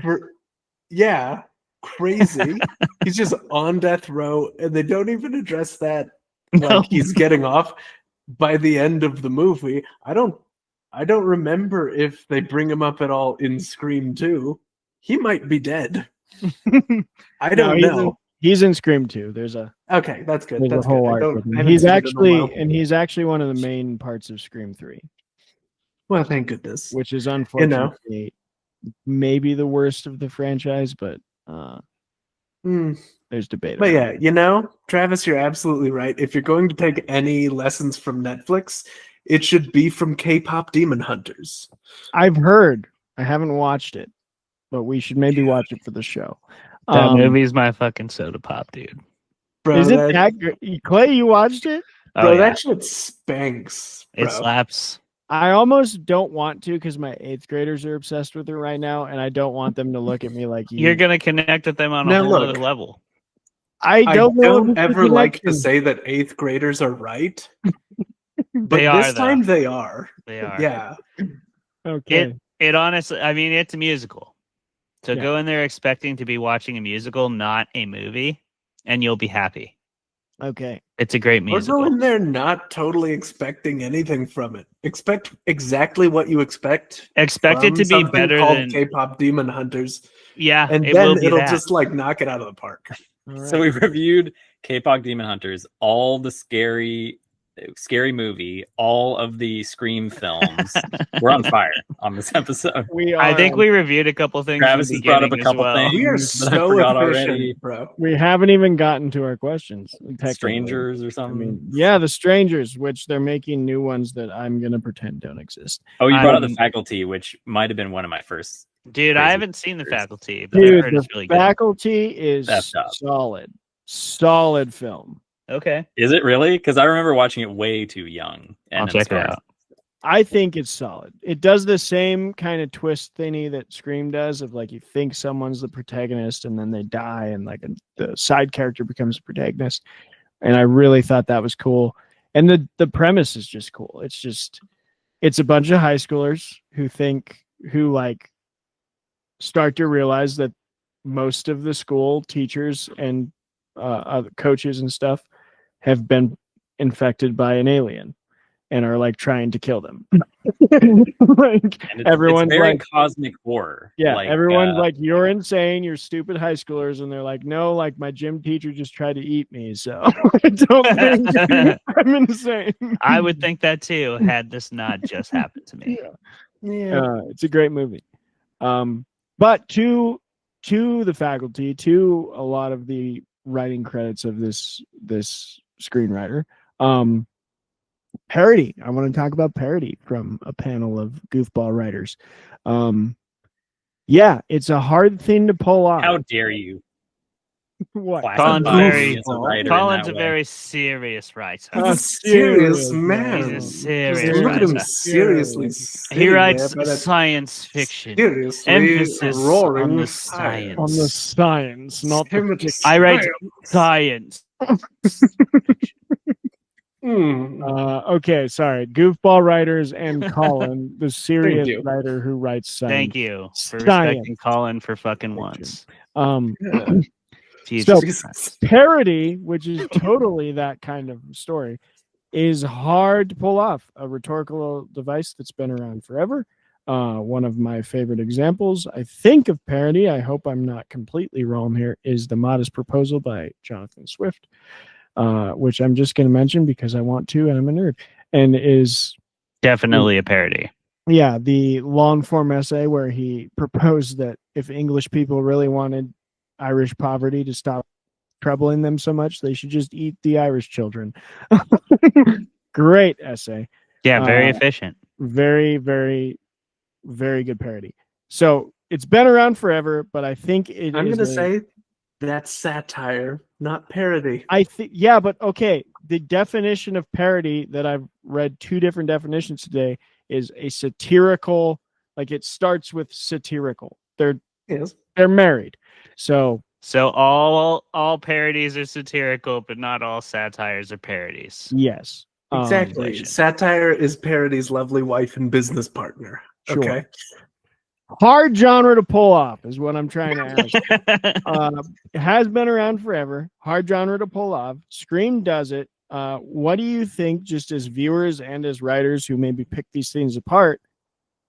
Like, what is the difference between Scream and a Meet the Spartans? You know, like, clear difference. I would say, I'll save my opinion. I think, a theory about it, but I think someone else might say it first. But yeah, how do you pull off parody as well as this movie geniusly did? So a good parody, right? It starts from a place of actually enjoying the thing that you're making fun of. Mhm. It's Yes. the difference of laughing at something and saying like, "Oh my god, look how much this sucks," and laughing at something and being like, "Oh my god, look how much this rules." It's why something like Dragon Ball Z Abridged is one of my favorite things. Dude, Dragon Ball Z Abridged is the best. Second only to Like it fucking rules. I'm gonna guys. remember it, but there's another anime that has an abridged version that's like a worse anime. It's the one where they go into the video game. Sword Art Online. Sword Art Online Abridged. abridged is the best Whoa. shit ever. That slaps, dude. Add two Oh more my to the list of things we've reviewed tonight. I mean, I So thought you were good. going to say G.I. Joe, which is a great parody. No. Abridged? So good. There's not a G.I. Joe bridge, but there are plenty of parodies, Anyway, Yeah, what you it's were there. what you were- redubs. But yeah, you know, it starts with a genuine like love of what you are looking at, and that's why it doesn't cross the line of being just cynical bullshit that you just feel sad watching and like, oh my god, why am I watching fucking Meet the Spartans, you dicks? I hate you and myself a little bit. God. And that's the difference. Yeah. There you go. It does come from a fundamental understanding and a fundamental appreciation, I think, as satire. You have to be kind of a student of what you're making fun of. You can't just make fun of it. That's why, like, honestly, like, I loved Scary Movie when I was in high school, and rewatching it, I'm like, yeah, sure, there's some good one-liners in here, you know? It's perfectly fine. But Scream is a masterclass on how to write comedy and have it be part of the story that like makes sense with the story. So I think it comes down to like, if you're going to write that's the difference between like a satire and just a straight up, I guess that's what I've always kind of considered parody, honestly, is like it almost being, I've envisioned it. I'm not saying this is true or right. I'm sure it's wrong on so many fundamental levels. But the way I kind of comprehended parody was as like the next step down from satire. That's how I've always kind of thought of it when I think of that word. I don't know if you guys feel a similar way. I thought of satire as like Scream and parody as like Scary Movie. And maybe that's wrong. But Scary Movie to me, I guess the difference for me feels like in a parody, you're leaning into the comedy a little more and less into whatever you're making fun of. It doesn't matter if it's Meet the Spartans, which is like historical fiction or fantasy almost, that you're parodying. So you're just like taking the elements of that and poking fun at them very intentionally, very obviously. So you can like have a satire that's completely critical of the thing that you're portraying. Yeah, that's what I feel like. Yeah, like the Daily Show and the Colbert Report. Like Colbert is a liberal, even though he portrayed a Republican talking to Republicans, but he was flipping it around on like he parrots the exact same thing, and then it becomes critical in a satirical function. Whereas I feel like parody is generally piggybacking off of someone else's success. Yeah, it's basically in reference to another thing. Yeah, it's directly referenced. Yeah, exactly. Sorry, I shouldn't have interrupted because you did. You said the thing, but like I just looked up both the definitions, and I knew the Greco-Roman definitions. I knew the parody one before, but I've never understood this either. This is like we're learning on the show. Look at Satire us. is the use of Oh, look at humor, us go. irony, Such a good show. the use of humor, irony, exaggeration, or ridicule to expose or criticize people's stupidity or vices, particularly in the context of contemporary politics or topical issues. So That is satire. it doesn't have to imitate the style. Parody is an imitation of the style in a satirical manner Okay. to exaggerate the comic effect. So I would say Okay. Scream is a parody because it does imitate the style of slashers True. to criticize them in a satirical fashion. It's parody-esque. I say it's because it's not like reference, like doing this in reference to a specific property and instead to like an entire genre. I'd say it's probably satire. Whereas but Scary it- Movie feels like a parody of it.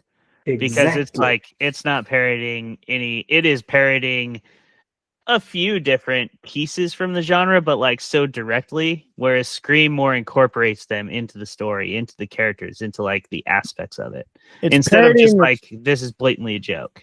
It's parodying the style of that specific writer because the It other is. movie they bring in is I Know What You Did Last Summer, which was another of his films.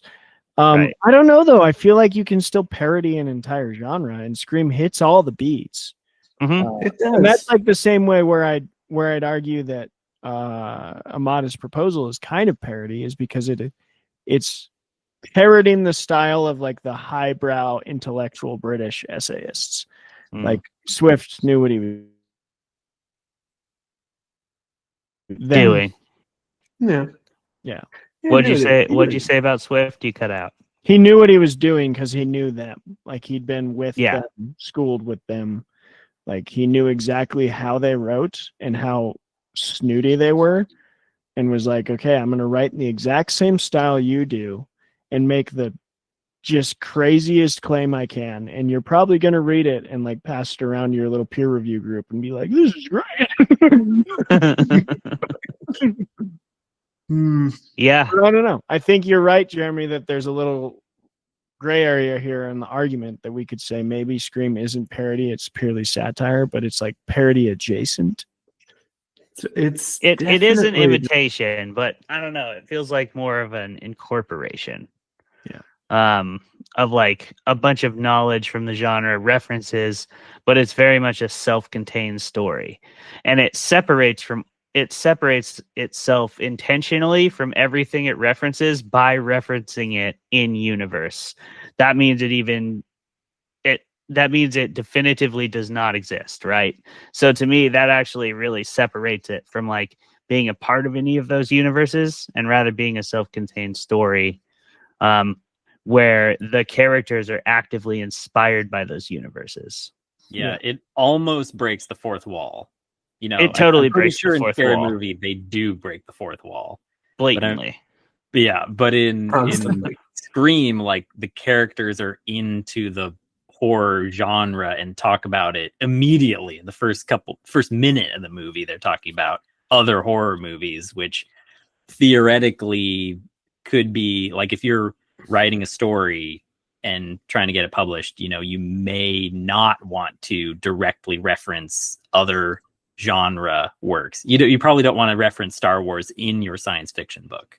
Yeah. Unless I mean, I it's kind of do. done comedically or something like that. Mm-hmm. And then again, like the genius of Scream 2 to put Oh my in god, their this own guy. movie. Make a t-shirt. The genius of Scream Bro, 2. Again. Scream 2. We can do an episode on I Scream will. too. It'll be okay. We should. Like the fact that they pulled off making a fake movie of their first movie, and then like throughout the whole film, we have like Gail Weathers being like, I hate that actress played me. She's ugly.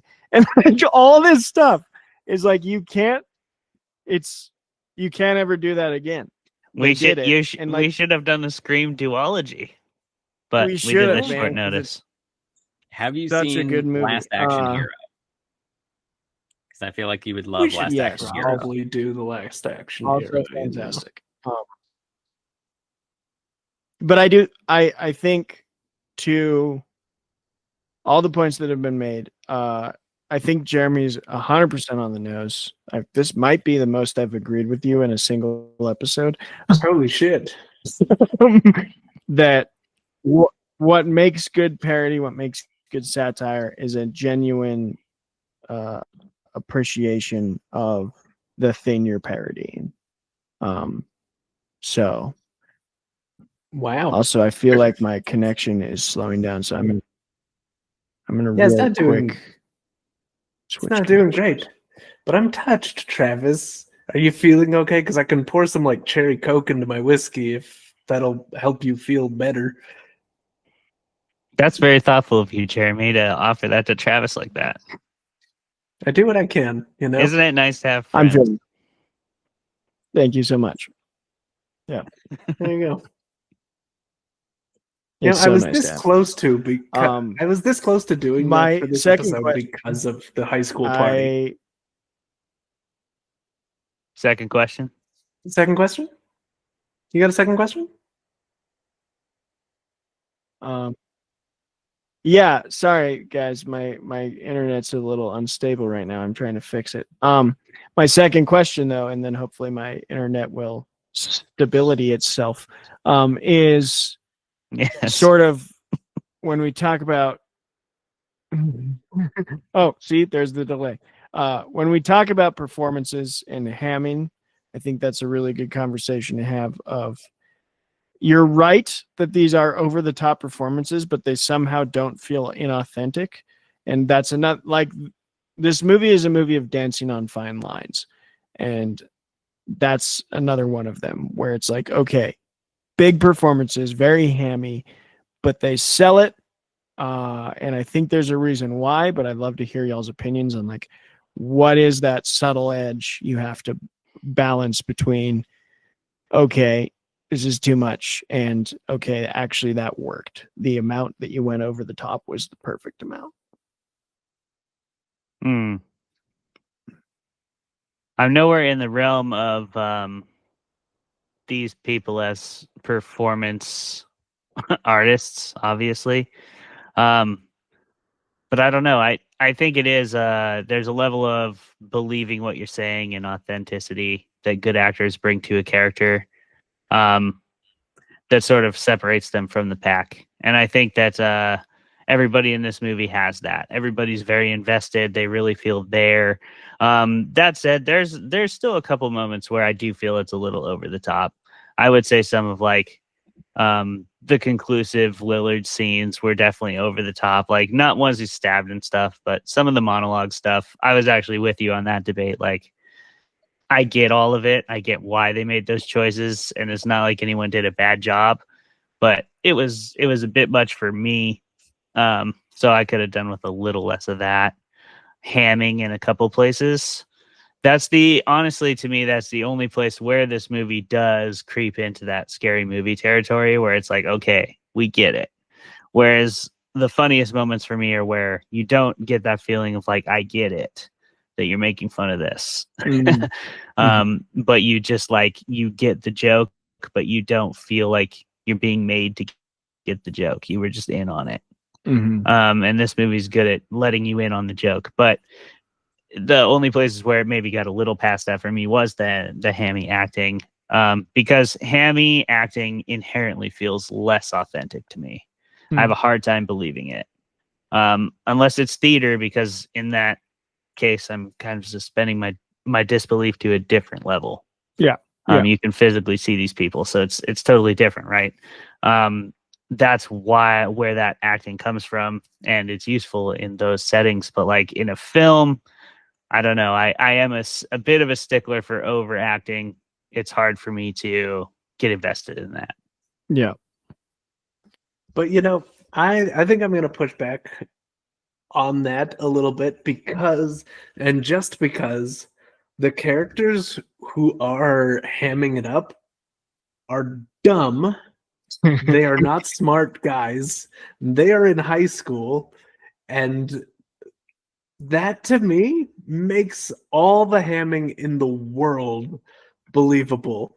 Like, have you ever That's been on true. the receiving end of a high school student thinking they've come up with something new and revolutionary, and they're going to explain it to you whether you like it or not Every day. every day. See, Absolutely. look, Matthew Lillard and Skeet, Yeah. they bring that energy to Yeah. this, and they're bringing it for the whole movie, just beginning to end. More Matthew Lillard, because Skeet is just playing this game of like, am I upsetting or am I like a regular guy? Am I creepy? Yes. Yes, you are. Yes, you are. I think that's a good point, Jeremy. And I think, yeah, again, every turn you have where there's like a criticism of this, it's like, oh, but that might be intentional. And also these people are high schoolers. So I don't know. It's a very tight script in that sense of like the holes that you can poke in it. You kind of get the sense they poked in it themselves, which is really, really nice.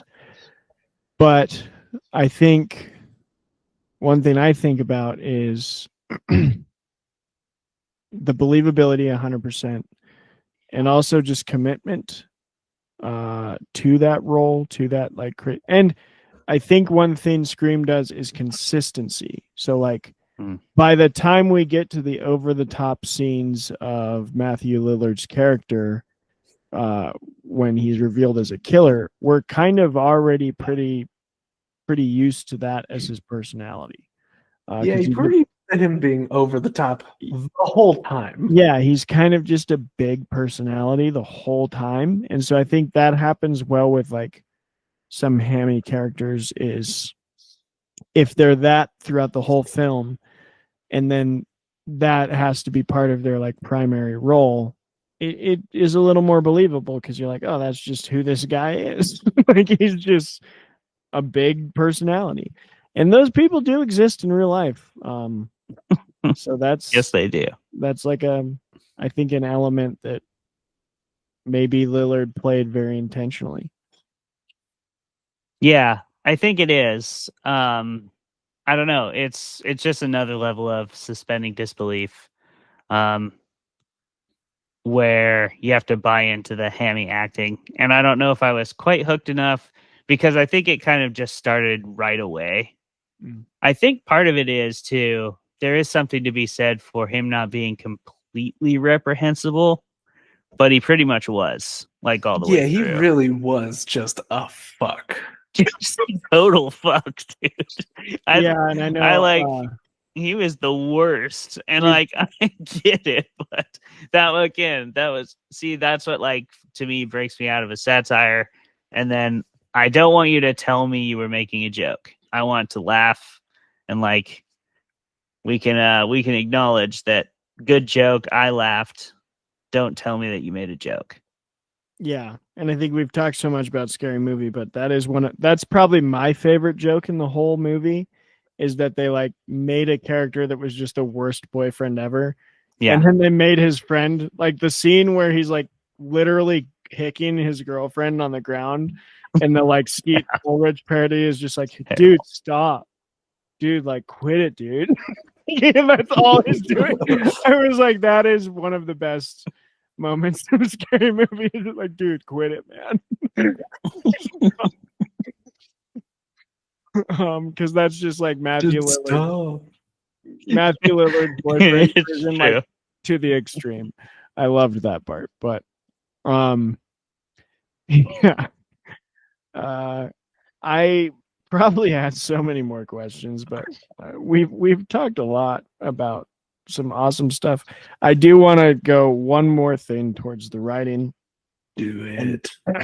And that is Easter eggs. I think this is a good moment to talk about Easter eggs. I want 2 questions from this. First, some of your favorite Easter eggs in any product, video game, movie, doesn't matter. Or even books, because Stephen King drops them all the time in his like connected universe. And I've heard Brandon Sanderson does. I haven't read his books, though. I've read Mistborn, and that's it. But I think Easter eggs are fun when they're pulled off well, and just annoying when they're too obvious. I'm looking at you, Star Wars Episode 9. So Looking at you. looking at you. And the second sort of thing about Easter eggs is like more practical question from writing standpoint of like, how would you approach them if you're, writing a work that references another work and you want to pull it off? Give us a little insight into the mind of a writer. Or would you drop that little nugget in? I think I have decided that I'm going to name the ships in my science fiction stories after philosophers. okay. Nice. Sick. There Can you you go. blow up Nietzsche? First scene. First act.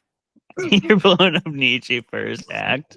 Blowing them up. Okay. The SS Oh. Nietzsche. I mean, that's good. I mean, that means it's the inciting incident. Yeah. Kind of Is an there a- Ubermensch move, really, honestly. Is there a Thomas Aquinas? Dude, There should be. yeah, Endymion, the third book in the Hyperion series. That might be in there. That It might, might be. be. That might be in there. The Could ships be are in definitely there. named after Catholic You'll saints. have to read it to find out. But back to the questions. That was Yes. the answer. That was your answer. That's how Wait, you would what was approach question it. 2? I missed Oh, question what was 2. your first? What was the first question answer, Colin? Of like, what are some of your favorite Easter eggs examples? My dog wants in.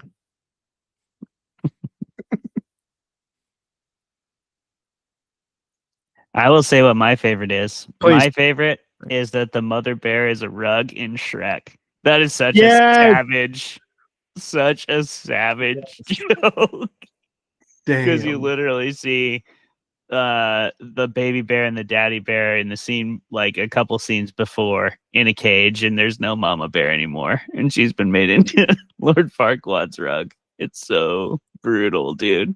Yeah. And Shrek is a masterpiece. Yeah, speaking of Easter eggs in Shrek, Lord Farquaad Yeah. is himself an Easter egg. He is modeled after Michael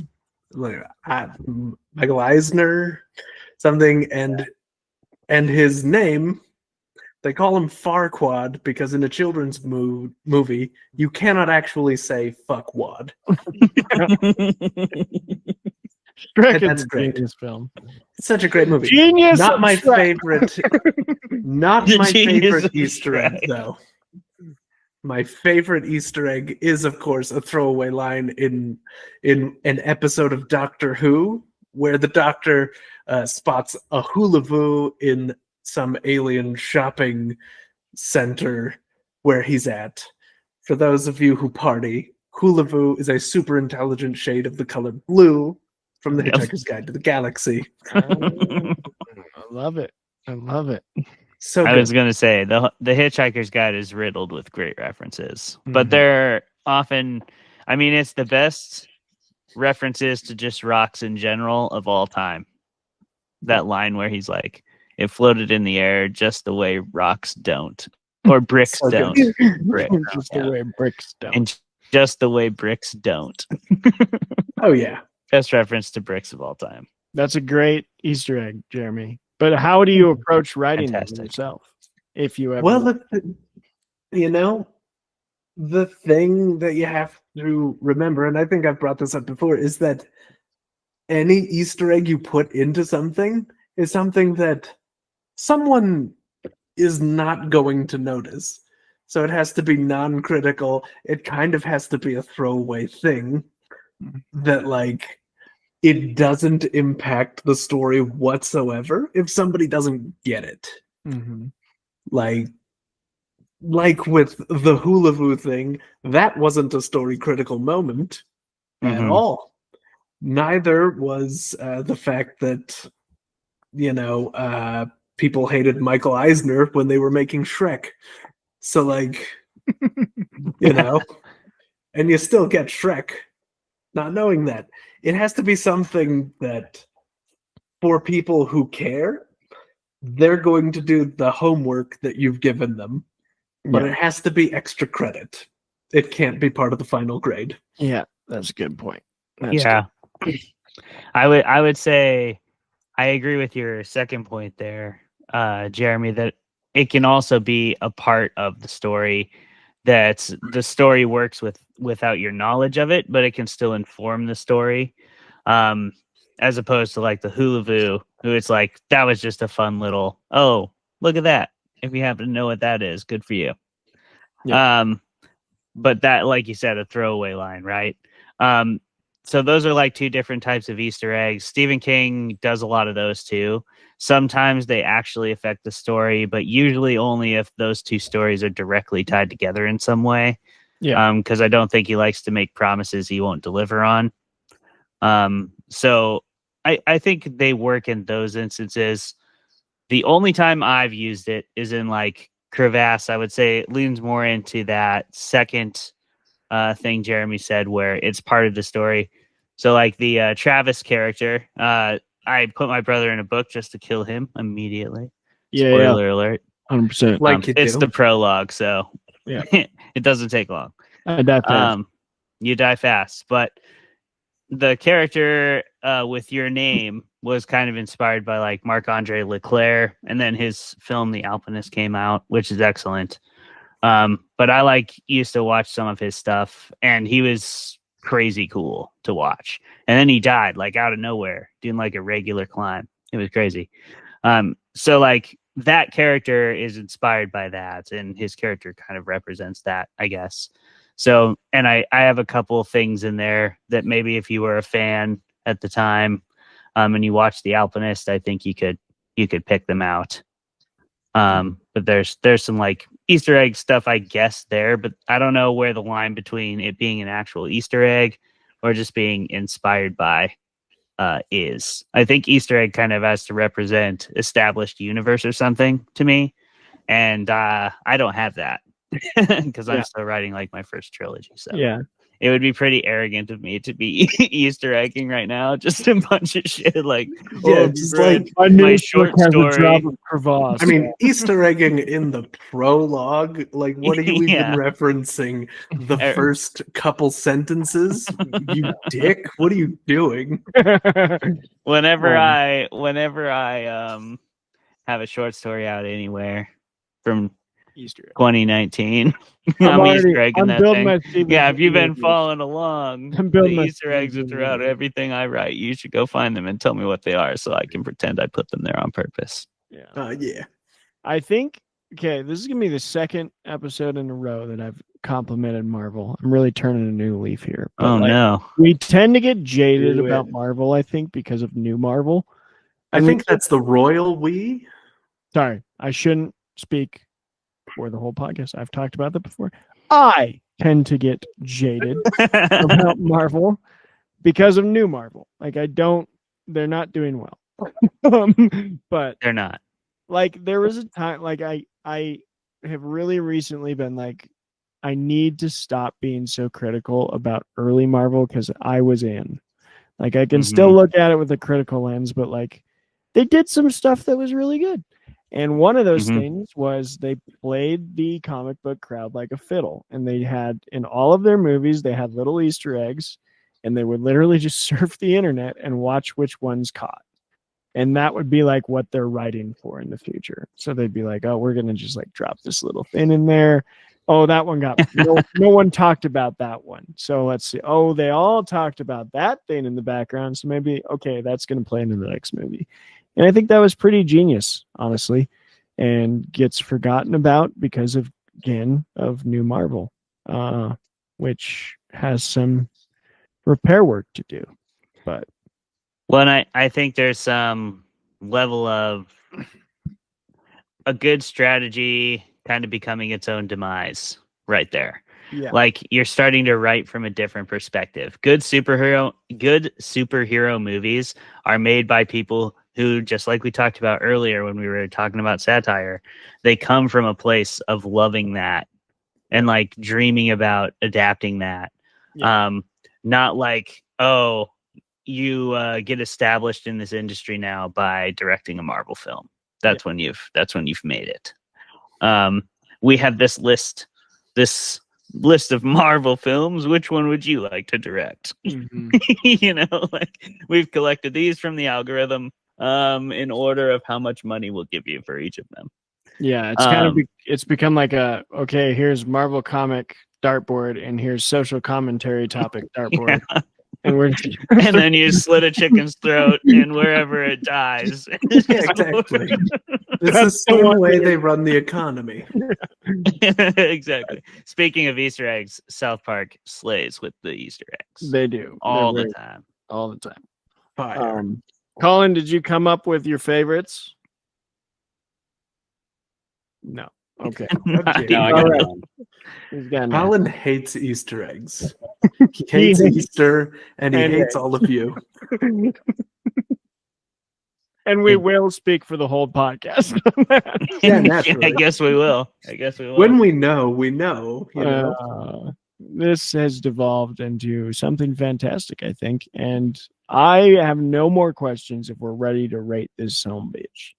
We can rate this son bitch. Okay, so I would say the normal rating system. How many drinks does it take to enjoy to the fullest Scream and the genius that is Scream 2? But no, just Scream. And Just Scream had to- 2? I had to get one more in there for For Colin. God's sake, Travis. How many drinks? Jeremy, how many drinks to enjoy to the fullest Scream? Well, let's see. You'll want at least the same number that what's her name? Tatum just smashes against Ghostface trying to get away. Probably more so that you can get away. Yep. You know? You'll Right. want that. And you'll want at least one for Juice Man and one for your boy Jeff C. Carter. Woo! Holding it down in the chat, which is great. Thanks for riding to the end, lads. I now know who Juice Man is, and it's my buddy Derek. So thanks for coming on. Oh hell yeah! What up, Derek? Yeah. Shout out, What it is, Derek. Juice Man. Sorry, I shouldn't have Juice. maybe outed him there. But Jeff, thanks for coming, Jeff. What are you doing doxing the people in the chat, Travis? Jeez Louise, pal. Damn. Anyway, Speaking of I don't know. doxing, Jeff C. Carter 10? has the Weed Bleed Orange and Black podcast. heck yeah. Hunt him down. Hunt him down. Find his podcast It's and listen October. to him until he's Do it. destroyed. It's October. You have to go bleed orange and black. What are you even doing? But yeah, I mean, probably being confused if you're currently watching Orange is the New Black. Because then what is... Why would you be What- currently watching that? Look, maybe you get started Don't late. judge I don't know. me. I don't Don't know shit. I don't know your life. Damn. It's probably someone's background show, Clay. They're Is- touring. Absolutely. It totally is. If It was orange is Deanna's. the new black, are you bleeding orange or black Yeah. when you're bleeding orange and black? I don't think it implies that one ceases to exist. You can still bleed orange and black. No. Look, It's just it implies up for that debate one of which them one is. It's is just up for both. debate which is like so the newest. what the hell? Oh my gosh. It's just up to debate which is the newest. Bro. We've gone from 6 That's all we're viewers to talking about. 1. Oh well, I love you know, Jeremy, is that all the drinks you were thinking, or I don't know, like 10 or so. I don't know. How many did she throw? That's a very conservative Jeremy rating. 10 is a Yeah, I conservative guess. number. Hey, you can't put me in a box. Clayton, No boxes here. Nah. Yes. well, how many drinks? Yeah, I don't know. I didn't really feel like I needed any drinks. I didn't have any today when I watched it, and I thought this was a fantastic movie. I would say the first time you watch it, you shouldn't have any drinks. And the second time you watch it, you should watch the movies it references first. Yeah. Maybe like have a bunch of drinks while you do that, and then watch Scream. Just like be the best movie of all time by making fun of all of them. It's awesome. Colin, Yeah, I'm not going to do that. I'm not going to watch all the horror films that Scream reference. Not all of And then them, just rewatch it. the key ones. Just all of Jamie Lee Curtis's ones. Go on Yeah, to there it. we go. There I we dare go. you. Just all the 80s. Just watch the Jamie Lee Curtis Scream Queen marathon. Just watch the 80s. Just watch me I all of would the have a And maybe drink. also True Lies. and I drink would the have a entire drink time. for every Power well, hour, True Lies, the because of whole that. 80s. Colin. Colin. Have a drink Power hour, dude. every time someone is stabbed to death. Okay. Okay. Which That's great. Do you know how many people are stabbed to death in Scream? Ooh, let me see if I remember well enough. Wait. So we got Drew Barrymore. We got Drew Mhm. Barrymore in the beginning. Then we go on to Specifically stabbed to death. specifically stabbed to death. She is stabbed to death. Although she So gets does a slit throat count as being stabbed to death, or is that being slit to death? both the killers. It's a valid question. Both the killers are stabbed. Killed with the pointy end of a knife. Okay, so one of the So, killers is stabbed. Only Lillard. So Only not Matthew Lillard. slit to death. Gotcha, I think the principal isn't the Not principal the cameraman. According to He this, is. Billy is killed by a gunshot. Yeah, Yeah, he was yeah, shot totally. right in the face. I'm going to say 5. 5. Yeah, I'm trying to think. So Drew Barrymore, You got Drew Barrymore, you got the principal. principal, Yep. The TV, Yep. the film guy. the film guy Lillard. He gets the cameraman gets his throat slit. That doesn't. That is being. That's not the slit to pointy death. end. That's So- the long end. Okay. Okay. So only 3 so far. Yeah. Is there a 4th? I'm still saying 5. I'm saying 3. Even Steve If we don't Orth. count slit to death. Steve Orth is gutted by Stu. Casey Becker stabbed to death. Principal Arthur Himbry stabbed to death. Yep. Shout out to the actor. Shout out. Maureen Prescott is stabbed off camera. that Oh, doesn't count. right. And Tatum Riley crushed by a garage door. Oh, So now That's Kenny not Brown death. throat slit she by didn't Stu. even encounter a knife. yeah, but Stu's stabbed to death. Billy is shot. Stu is hit by a TV. Oh, yeah. Dude gets like friggin' He gets electrocuted by stabbed the a lot of TV. times, but he does Right? actually die from the The I was TV one off. finishes him off. I was 1 off. That's true. In fairness Steve, to Travis, AC, the person on the TV was holding Principal, a knife at the time. Kenny Brown. That's 4. Yep, I was 1 off. Okay. But that's just because I thought like Matthew Lillard does get stabbed and is mostly dead when the He TV. gets stabbed a lot. Correct. He got stabbed Like, so many damn. times, and he wouldn't have been under that TV if he hadn't been stabbed. So you're like only having 20 4 times. drinks? You're having 4 drinks is all. Yeah. All right. Yeah. Are and they- it- is that The like movie's less for- than I 2 think it's like hours. one so, at the like, beginning, and then I don't know. Of- I feel like you should have like one of those at the a couple beginning. here and there. Is that like 4 hard drinks or like 4 beers or At 4 the end. It's like 4. little sips? I don't know what they drink in the movie, but I'm going to say tequila shots. Basically, entirely Four beer. tequila shots. That is a different recipe. Just sounds Sure. rare. I'm Travis? doing. And you're doing the full high school. I want to see the lime, the salts, and Yeah. the shot. Yeah, I'm gonna go with They don't Colin. have that in high school. Body shots, baby. What high school did you go to? Not yours. Not Not mine. yours. I'm They're gonna like, go "Oh, with. let's cut up limes and we'll have salt. We didn't even have that in college. Listen, What are you he's a- doing? He's not God, a your goofy college writer. He's a sucks. serious No, writer. my college was Serious. trashy. There's a difference. It Sorry, my colleges. was a were parody. trashy. Okay. I'm going with Colin's rating system of like make it high school, make it a high school party, and except I'm gonna go harder. I'm gonna say every Easter egg in this movie, tequila shot. Oh, Yeah, Jesus. Okay.